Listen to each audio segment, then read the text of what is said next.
I'll give you my 3 keys to success, and I could probably do more keys, but I would start with 3. The first key to anybody doing anything that you want to do is having internal belief. If you don't believe, the down times and the dark times are going to definitely be an obstacle and a setback. So you got to believe. Then you got to have the faith to follow up with your belief, but you got to have the work ethic. So I say I had a work ethic and I had the faith and the belief. And then, I sold drugs to subsidize my career. No, I'm kidding. I mean, I need to have some type of jokes in it. I quit selling drugs when I started doing comedy. You can't be a famous drug dealer. But I think you have to have first of all, the belief. Then you have to have the work ethic. And then you have to have breaks. You got to networking. You got to know people. And I've got a lot of breaks in my career based on my relationships. So I would say faith and belief, work ethic, and networking. So my networking has been, I was the opening act for the Kings of Comedy tour. And that was the largest, most spectacular tour in comedy, black, white, hands down at that time. And I got that because I had a relationship with D.L. Hughley's road manager. And that came from me being at All Jokes Aside and hosting and, getting to know those guys and showing up when I wasn't working just to watch.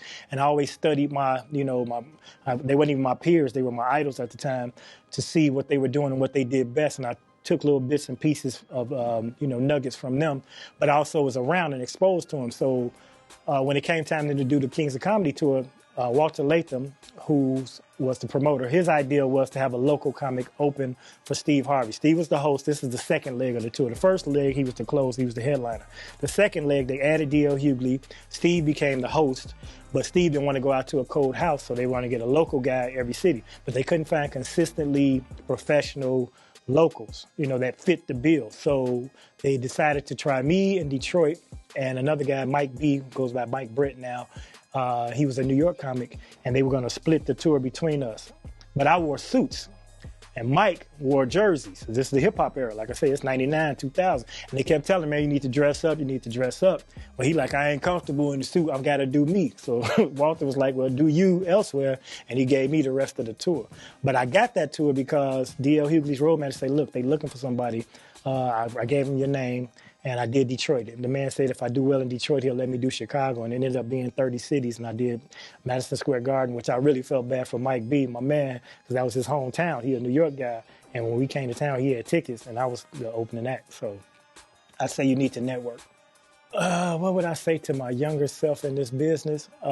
First of all, I had to tell myself, be patient, because it's going to take a while. It's a marathon, and you're not going to pop off right away. I spent a lot of time in the college market, which is very lucrative, but it kind of kept me spoiled, so I didn't go to L.A. and, in New York and try to be a starving artist and play those games that it takes to get into the industry on a wider level. And I think if I'd have done more of that and wore less suits, I might have been on a different level, because I got kind of pigeonholed and stereotyped as this clean-cut, straight-laced dude because I wore suits. The reason why I wore suits is because I felt like in entertainment, you want to dress better than your audience. But that also was during the hip-hop era, and, everybody was baggy jeans and Karl Kani, and I was a suit guy, so they kind of thought I was square. I'm believing that might have been a perception. I found it out from this guy who was casting a film, and he wanted to cast, it was a gangster movie, and he wanted to cast me as the lawyer. I'm like, dude, I can't even tell you my background, but I'm not the lawyer if you're going to put me in this movie. He like, yo, you're suit-wearing ass, you corny, you square. So I might have kind of been more versatile and flexible in my gear and spent more time in chasing the industry versus, chasing the dollars. But I will say the college market allowed me to raise my son and buy a house or two and keep him in private school, and he's doing well and trying to help the community right now. So I have no regrets, but I might have done a little different path if I'd have went that route. I've been Chicago-based my whole career. And the reason why I did that is, first of all, when I got in show business, I learned the business before I learned the show.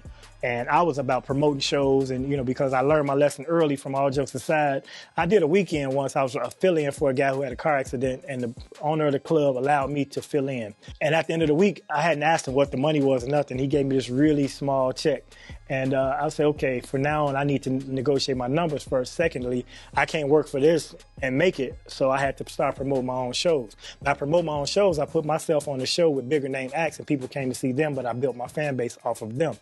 But I learned that Chicago's a very viable market. A lot of artists think you got to get out of Chicago. They think Chicago's a city of haters, blah, blah, blah. Be that as it may, and that's a lot of music artists. Chicago is also a market everybody wants to work in. So once I discovered that I can get big name acts to come to Chicago for less than they normally make because they wanted to play Chicago. So I look at Chicago as a place people want to come as opposed to a place people want to leave. So I didn't leave because I was hosting and promoting all the shows around town. After the main club, all jokes aside, closed, and then the Comedy Click, which became E2, they closed. I took the mantle of being the guy who kept comedy going in Chicago by promoting shows in different areas. So 6 nights a week, I had a comedy show going, and I'm bringing in a lot of people you see now, J.B. Smooth, Bruce Bruce, Lavelle Crawford. I'm just talking about people that are from across the country. They came through Chicago because I got them here through my rooms, which we had comedy spots, different places I promoted. So Chicago was lucrative for me. That combined with the fact that I was doing colleges, I was making a lot of money and I ain't had to leave. And I wanted to be a part of my son's life. I wasn't raised by my father. I didn't meet him till I was 12 to find out who my real father was, and I didn't want that to be my son's story. So I felt like if I sacrificed to go out to L.A., I couldn't bring my family out there, uproot their situation on my dream. I had to make Chicago work for me, and to this day it still does.